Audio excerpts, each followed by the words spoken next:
시편 97편 기자는 여호와를 사랑하는 너희여 악을 미워하여라라고 간곡한 어조로 지금 명령하고 있습니다.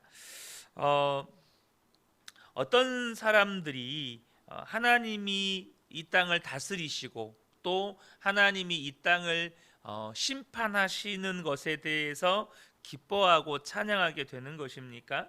그것은 마음속에서 정말로 악을 미워하는지 미워하지 않는지에 따라서 결정이 된다는 것입니다. 예수 믿는 사람도 누구로부터 악한 일을 당하거나 어려운 일을 당하게 되면 마음속에서 복수심이 일어납니다. 내가 당했던 것보다 그 사람에게 더 악하게 대하고 싶은 마음이 우리 안에서 부글부글 일어나는 것이죠. 그것은 엄밀하게 이야기해서 악한 사람을 미워하는 것이지 진짜 악을 미워하는 것은 아니라는 겁니다. 여러분, 우리가 악한 사람을 미워하는 것과 악을 미워하는 것을 구분하실 수 있으셔야 돼요. 누가 나에게 악하게 했어요. 근데 나도 그 사람에게 똑같이 혹은 그것보다 더 심하게 악하게 복수하고 싶은 거예요. 그렇다면 사실 나는 악을 미워했다기보다는 악한 사람을 미워했던 것이죠. 예수 믿고 구원받았다는 것은 무엇을 의미합니까? 내 마음이 완전히 바뀌어 버렸다는 것을 뜻합니다.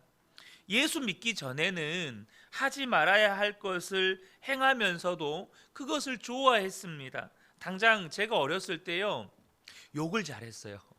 어렸을 때 예수님 믿기 전에 욕을 정말 잘했어요.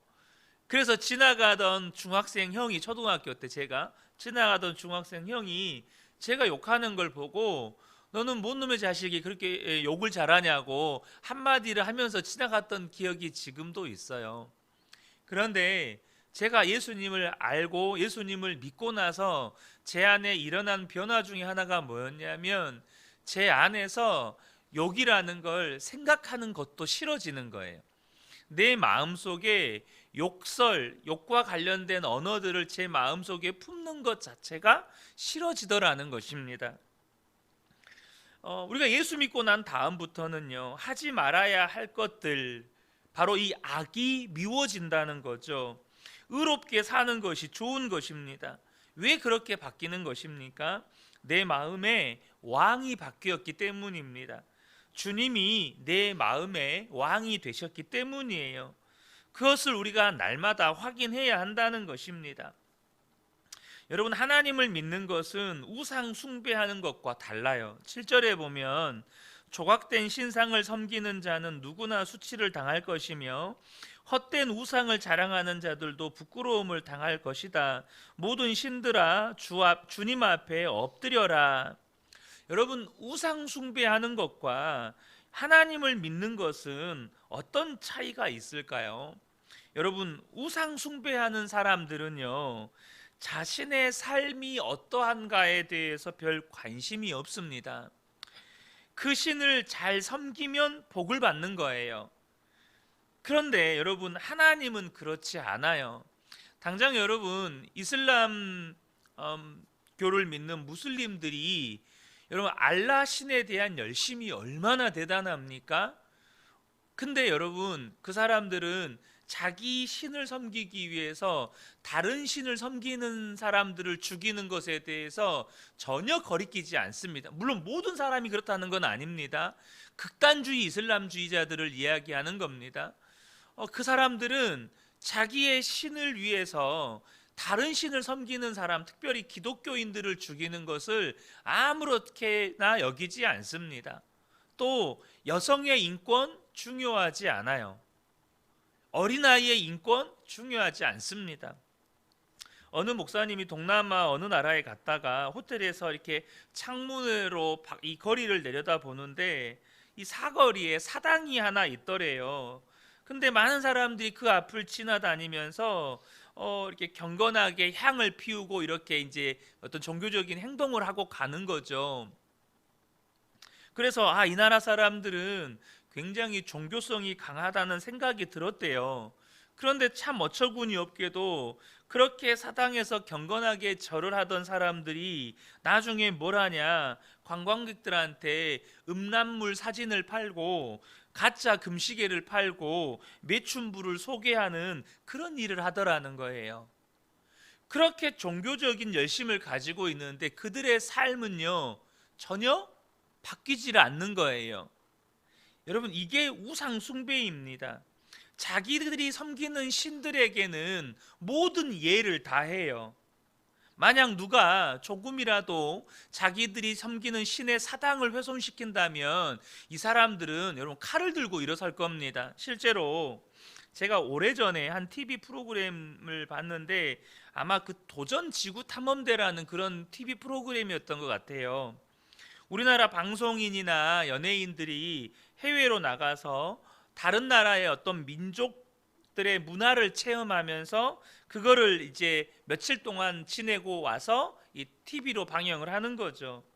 어느 나라인지 기억에는 없지만 한 여성 출연자가 이제 그 부족들과 함께 사는데 그 부족민들에게 이제 인사를 하러 다니기 위해서 막 인사를 하러 다녔어요. 그러다가 남자들이 몰려 있는 어떤 한 그 높은 이런 그 단상 같은데 여성 출연자가 올라갔는데 남자들이 소리를 지르면서 막 이제 막 분노하는 거예요. 나중에 이유를 알아봤더니 거기가 신에게 제사를 지내는 제단인데 거기에는 남자만 올라올 수 있다는 거예요. 절대 여자는 올라오면 안 된다는 거예요.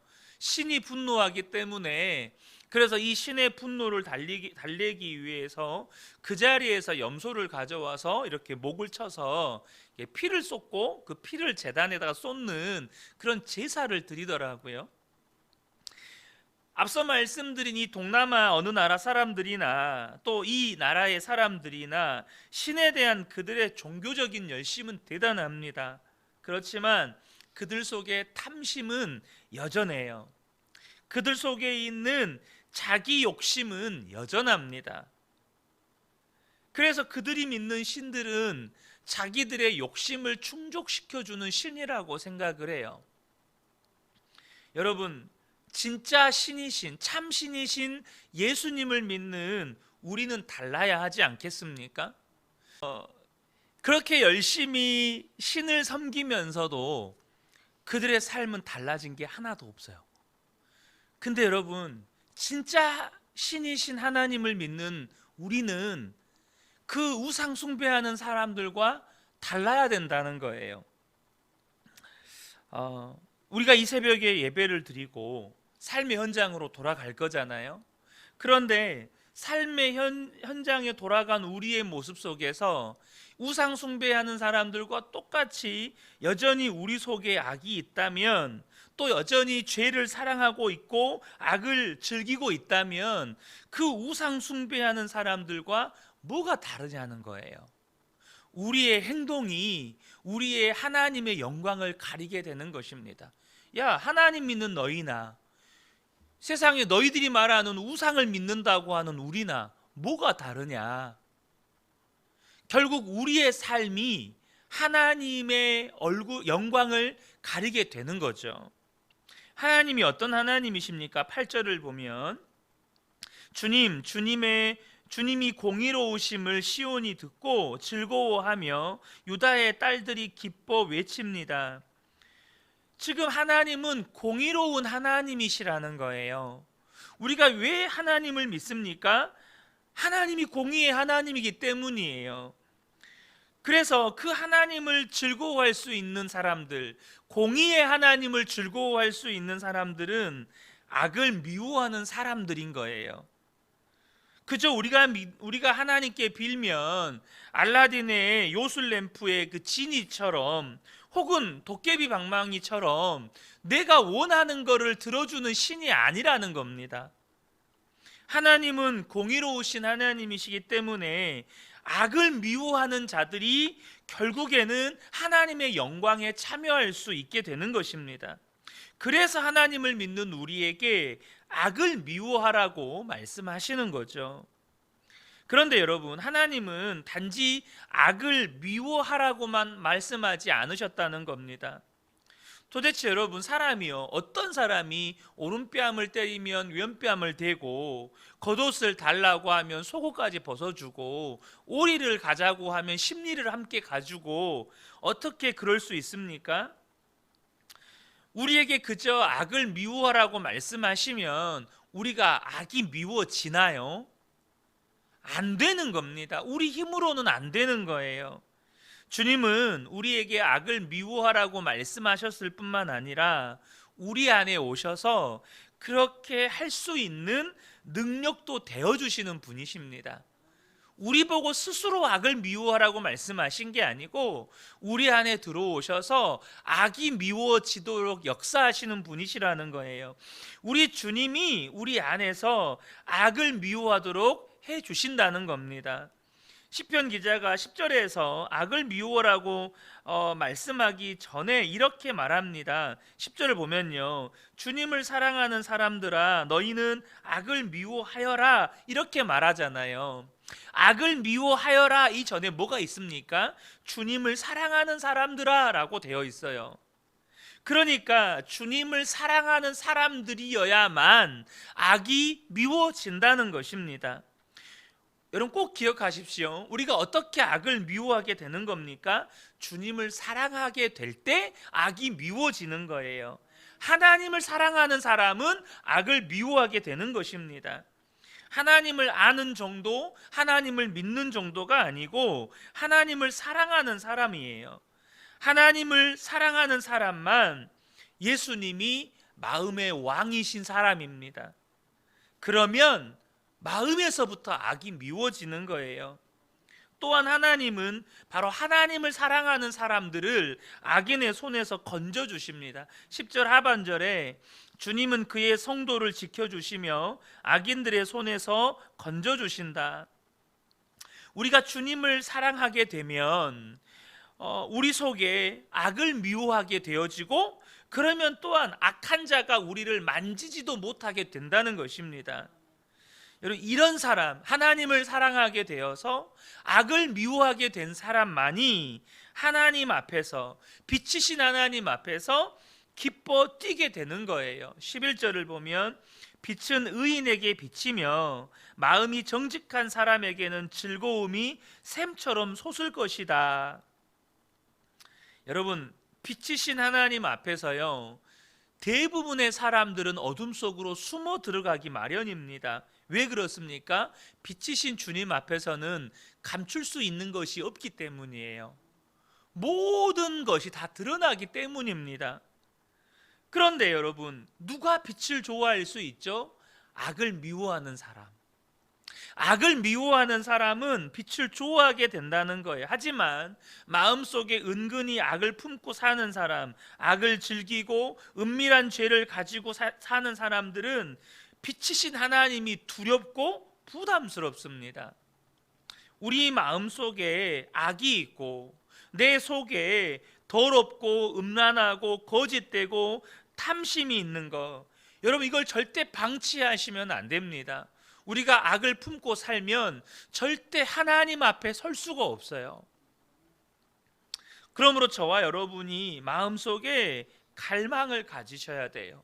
의로움에 대한 갈망, 변화에 대한 갈망, 예수님에 대한 갈망을 가지셔야 한다는 겁니다. 여러분, 내 마음 안에 갈망이 없으면 주님도 역사하실 수가 없어요. 무슨 말입니까? 내가 원하지 않는데 주님이 억지로 내 마음을 강제로 변화시키실 수가 없다는 겁니다. 우리가 원하지 않으면 주님이 우리 안에서 역사하실 수가 없어요. 그러나 우리가 주님을 사랑하면 주님은 반드시 우리 안에서 역사하셔서 악을 좋아할 수가 없는 거예요. 악을 미워하게 되는 것입니다. 다니엘 김 선교사님이 강의 중에 이런 이야기를 하셨어요.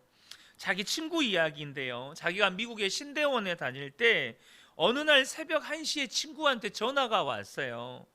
만나서 의논할 게 있다는 거예요. 다니엘 김 선교사님이 새벽 1시잖아요. 내일 아침에 만나면 안 되겠냐 그랬더니 꼭 지금 만나야 된대요. 그래서 다니엘 김 선교사님은 무슨 일이 생긴 줄 알고 그 친구를 만났는데 그 친구가 하는 말이 뭐냐 하면 자기가 사랑에 빠졌다는 거예요. 새벽 1시에 친구를 불러다 놓고 염장을 지르는 것도 아니고 자기가 사랑에 빠졌다는 거예요. 그래서 선교사님도 화가 막 나더래요. 자기가 사랑에 빠진 것 때문에 나를 불러내? 뭐 이런 마음이 드는 거죠. 짜증을 냈더니 친구가 하는 말이 사랑에 빠진 게 문제가 아니고 자기에게 사랑에 빠진 자기에게 중독이 있다는 거예요. 무슨 중독이냐? 인터넷 음란물 중독이 있다는 거예요. 자기가 만난 자매는 너무나도 사랑스럽고 귀하고 순결한 자매인데 자기는 맨 음란물만 보고 사는 이 음란물만 보고 사니 도저히 이 자매에게 사랑한다고 말할 수도 없고 결혼해 달라고는 더더욱 말할 수도 없겠다는 거예요. 선교사님도 그 이야기를 듣고 보니 너무 난감해서 뭘 조언해 줘야 될지 몰라서 그냥 뭔 말도 못 해주고 그렇게 헤어졌대요. 그러다가 1년 뒤에 또 그 친구를 만나게 됐대요. 1년 뒤에. 그래서 너무 궁금해서 물었대요. 야, 너 그거 없어졌어? 이렇게 물어봤다는 거예요. 그러니까 이 친구가 하는 대답이 뭐냐면 자기도 너무 이게 고민이 돼서 자기가 존경하는 교수님을 찾아가서 자기 사정을 이야기했더니 이렇게 조언을 해주더라는 겁니다. 네가 그렇게 사랑하는 그 여인에게 마음을 다해서 사랑해봐. 네가 그 여인을 사랑할 수는 있잖아. 그 여인에게 편지도 써보고 돈을 모아서 꽃다발과 선물도 사줘보고 노래를 만들어서 연주도 해줘보고 너 마음 다해서 그 여인을 사랑해봐. 그래서 이 교수님의 조언을 따라서 그 여인을 진심으로 사랑하게 됐대요. 그리고 그렇게 그 여인과 깊은 사랑에 빠져서 이렇게 나날을 보내고 있는 어느 순간에 음란물 중독에서 떠나 있는 자기 자신을 발견하게 된 거예요. 죄가 끊어진 거죠. 여러분, 예수님을 믿는다는 건 뭘 의미하냐면 예수님과 깊은 사랑의 관계로 초대를 받았다는 뜻입니다. 예수님과 깊이 사랑에 빠져 살도록 초청을 받았다는 거예요. 이것이 얼마나 놀라운 축복인지를 아셔야 합니다. 왜냐하면 하나님 안에 있는 모든 은혜와 복이 예수님과 사랑의 관계 안에 있기 때문입니다. 예수님과 사랑의 관계 안에 있을 때에만 하나님께서 우리에게 주시는 모든 복을 우리가 누릴 수가 있는 거예요. 악을 끊어내는 힘도 주님과 사랑의 관계에 빠지게 될 때에 나오는 것입니다. 저는 우리 근혜교회 모든 성도님들이 주님을 더욱 깊이 사랑하게 되시기를 축복합니다. 예수님과 더욱 깊은 사랑의 관계 속에 거하시기를 축복합니다. 그러면요, 악이 미워지는 거예요. 끊지 못했던 악이 끊어지는 겁니다. 이 은혜가 우리 모든 성도님들께 임하시기를 예수님의 이름으로 축복합니다. 아멘.